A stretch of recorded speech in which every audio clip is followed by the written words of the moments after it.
Hey everybody, welcome back to Reluctantly Productive. I'm F-Baby. Today we're taking a look at a leather farming spot in Oron. Before you click away, no, it is not the spot with all of the magical bears.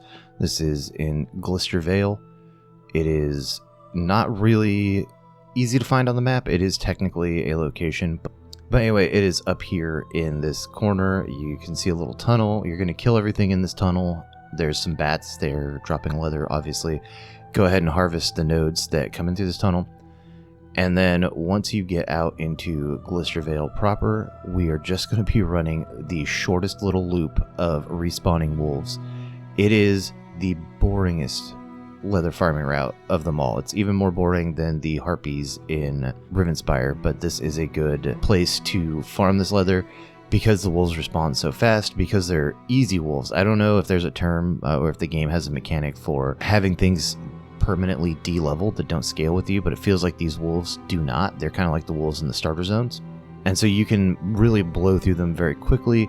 You don't want to go as fast as possible simply because they do take a little time to respawn. But as you'll see, I'll be doing loops almost every minute and they're always respawned.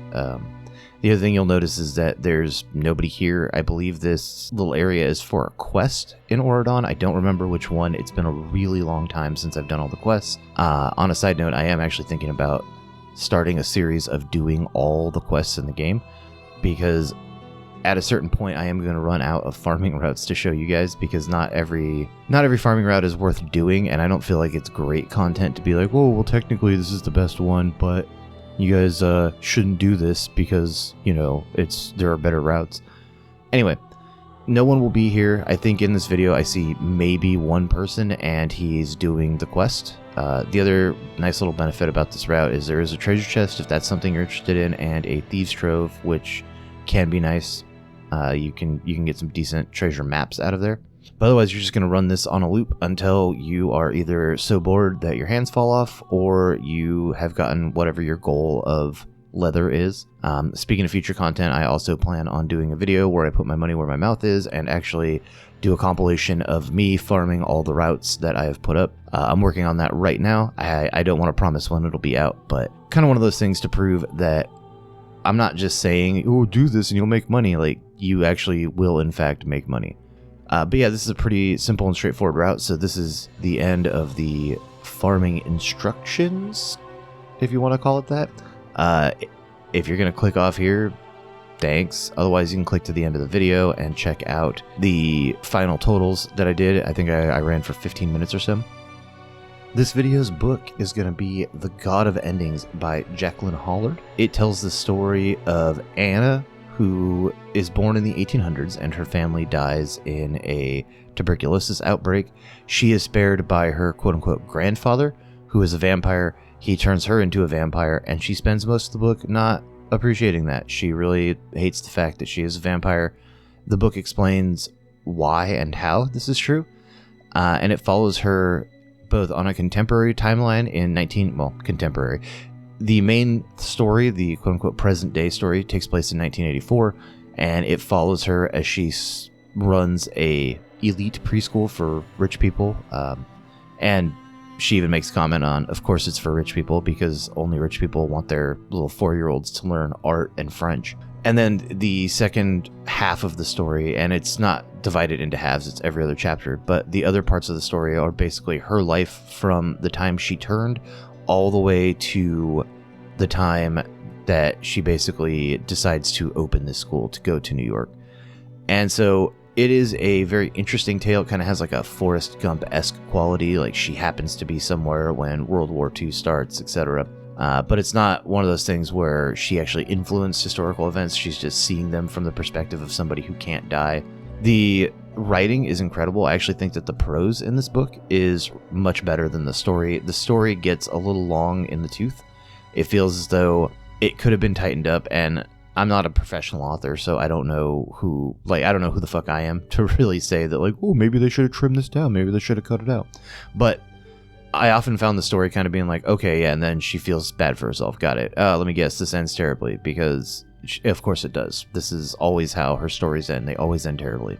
But the prose itself is really, really beautiful. There are many passages where I kind of, after I was done reading it, I was like, damn, like, that was good. I think the main character is very sympathetic in a sense. There's a really strong rooted belief in her that this gift of eternal life is really just a gift of eternal sorrow. And in that way, it makes this book goth and emo as all fucking hell. And in that light, in the sense that this character really sees all of life as just continuing sorrow, you can really empathize with why she feels that there is no point to continuing, and that the gift of eternal life is actually the curse of eternal life.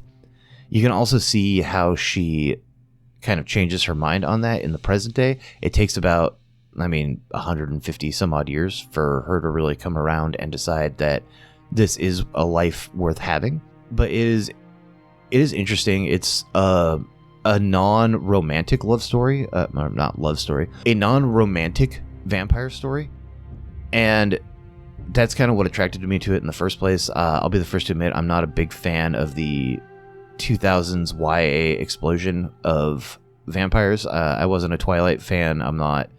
I don't even know other vampire books that are similar, but anything in that vein, like these vampire romances, werewolf romances, etc., that's really not my jam. That's not who I am. It's not what I like to read. But when I read that this book was not a romance, and this book was just about the idea of living forever, I picked it up. This is Jacqueline Holland's first novel, and I think it is a really strong first outing. I'd recommend it if you're somebody who is in the mood to read gloomy, dreary shit. This book is not happy for the most part.